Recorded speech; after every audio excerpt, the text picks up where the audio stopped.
Hi and welcome to the channel, and today I'll be looking at Blows Against the Empire, Jefferson Starship and Paul Kantner, released in November 1970.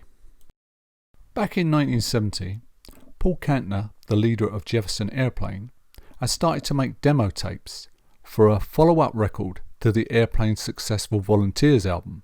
As the songs started to take form and shape, Kantner first envisaged them becoming part of a solo record for him and Grace Slick.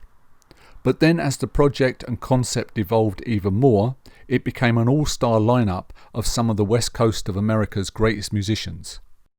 David Crosby, Graham Nash, Jerry Garcia, Bill Kreutzmann, Mickey Hart and Jack Cassidy, to name a few. Kantner then decided to call the bunch of musicians gathered for this project Jefferson Starship, and that name ties in beautifully with the concept of the album. Yes, it's one of the dreaded concept albums, but unlike many concept albums, the songs and narrative complement each other perfectly. The story is basically about a couple who in 1970 are fed up with America, its oppression and restrictions, especially on the growing counterculture. They are fed up with Vietnam, sending young men to fight and die in a meaningless war. So the couple and 7,000 followers plan to steal an orbiting starship, as you do. Once they hijack the starship, various tensions and conflicts arise, but these are resolved and the starship sets off to find new galaxies and a better way of life.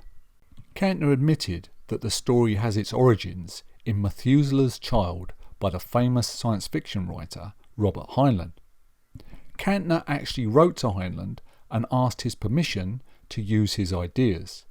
The story goes that Robert Heinlein was supremely chuffed at someone actually asking his permission for once, and gladly gave his blessing.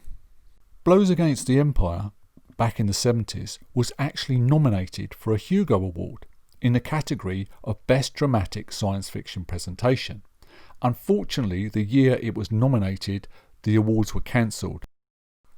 Even though there are many great musicians on this album, please don't expect masses of overdubs, layers of instrumentation, banks of keyboards or lush orchestrations. The instrumentation is very sparse. Sometimes only acoustic guitar, piano and vocals, but believe me, it works. It really works.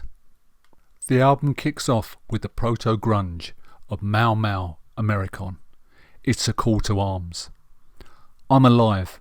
I am human. I will be alive again. So drop your fucking bombs, burn your demon babies, I will be again. It's a searing, biting attack on conservative America and all its values. Also, probably the first song to reference Ronald Reagan. You unleash the dogs of your grade B movie star governor's war, while you sit in the dirt, insane with the fear of dying. Even Nixon gets it. Hey Dick, whatever you think of us is totally irrelevant, both to us and to you. We are the future, we are the present, you are the past. Sign me up as a diplomat, my only office is in the park. Set to a pounding, insistent guitar riff, Kantner's voice drips with acid and bile. About halfway through the song, Kantner is joined by David Crosby, doubling up on the lead vocals. And as the song ends, it's Crosby singing Open It All, We've Come to Stay. The Baby Tree. The Baby Tree was written by Rosalie Sorrells. Now Sorrells was a folk singer-songwriter who in the early 60s travelled across the USA, performing at music festivals and clubs, mainly to support herself and her 5 kids. Rosalie was also a social activist, a storyteller, as well as a collector of folk songs. I'm guessing Paul Kantner met her when he was on the folk circuit, just before the formation of the Jefferson Airplane. The whimsy of The Baby Tree fits in perfectly after the burning anger of the previous track. It's just Kantner on vocals, accompanied by Jerry Garcia on banjo. It takes us off to an imaginary island, where babies grow on trees and fall into the loving arms of waiting couples. Track 3, Let's Go Together, starts off with acoustic guitar, banjo, piano and vocals. It's a rallying cry to the people. Shall I go off away to bright Andromeda? Or shall I sail my wooden ships to the sea? Or stay in a cage of those in America? Or shall I be on the knee? Wave goodbye to America, say hello to the garden. Let's go together right now, in an old Starship. Two things happen on this track. We are really introduced to Grace Slick's amazing vocals, soaring and majestic, just behind Kantner's lead. 2. Jack Cassidy's amazing bass lines.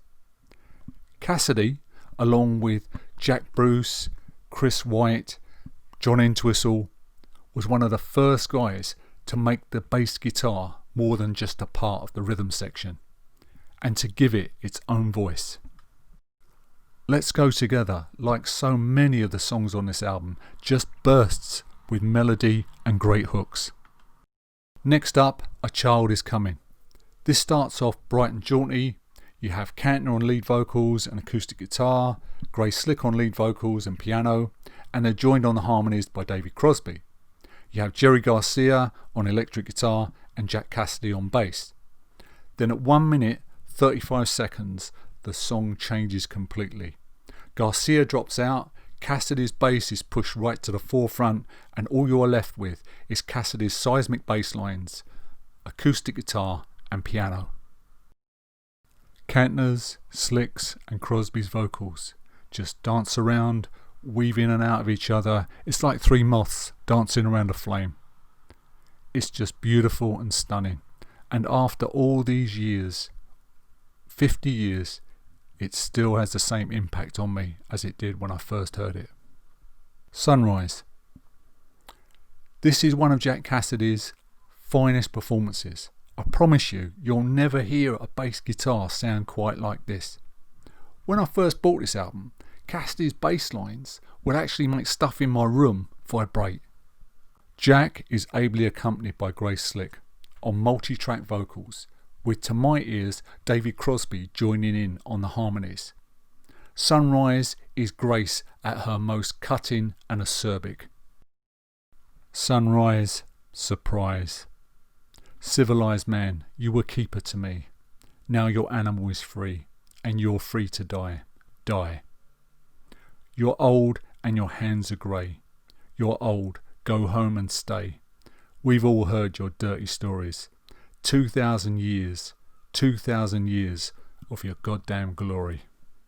Sunrise leads us into Hijack, and for the next 8 minutes 19 seconds, Kantner and Slick take us through a myriad of beautiful melodies, harmonies and hooks. The only instruments: Paul's acoustic, Grace's piano, some congas and a little electric guitar feedback right at the end of the track. You know there's a Starship circling in the sky. It ought to be ready by 1990. They'll be building it up in the air ever since 1980. People with a clever plan can assume the role of the mighty and hijack the Starship, carry 7,000 people past the sun, and our babies will wander naked through the cities of the universe. Come on, free minds, free bodies, free dope, free music. The day is on its way, the day is ours. Home, which is basically 37 seconds of spacey sound effects, which leads us into Have You Seen the Stars Tonight, which sees our heroes having seized control of the Starship. All set to Paul's acoustic, Grace on piano and pedal steel guitar from Jerry Garcia. Pedal steel guitar on a progressive rock record? Surely not. But it all fits and works. And the melodies and harmonies and the vocal interplay between Paul and Grace is just outstanding. It's just a thing of beauty. More sound effects next, with XM as our Starship sails forth into space. And so to the final track, suitably called Starship. Of all the songs that came out of the west coast of America in the late 60s and early 70s, this is one of the finest. It's just magic. Paul on acoustic, Grace on piano again, with Cassidy on bass.